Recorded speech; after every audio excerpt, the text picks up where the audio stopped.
النهارده بإذن الله هاعمل معاكم بديل توابل الإندومي اللي حرفيًا طعمها أحلى كتير من الجاهزة، ونقدر بقى نقول كده بنسبة 100% وبقلب جامد. تعالوا كده نشوف الطريقة.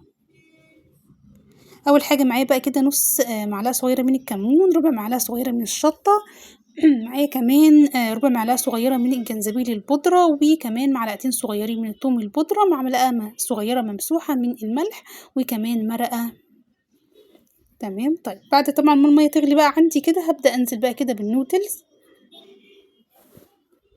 طبعًا التوابل جاهزة طبعًا باستبعدها. بعد كده هاجيب بقى كده المكونات اللي معايا، هابدأ طبعًا أقلبها كويس جدًا، وهاحط منهم معلقتين صغيرين. عايزة أقول لكم بس إن أنا لمّا باجي طبعًا أسلق الإندومي أو النودلز، بابدأ إن أنا أسلقه 3/4 سلقة، وده طبعًا عشان لمّا باجي إن أنا أقدمه في طبق التقديم طبعًا الشوربة طبعًا بتبقى سخنة، فبتكمل سواها طبعًا في الشوربة بتاعتها. إنما طبعًا لو سلقتها سلقة كاملة وبعد كده بابدأ إن أنا أقدمها، بعد طبعًا ما تاخد بقى اللي هي الحرارة طبعًا بتاعة الشوربة، بتحسي كده إن هي معجنة، فتبقى طعمها طبعًا مش كويس. عايزة أقول لكم إن طعمها حلو جدًا، جدًا.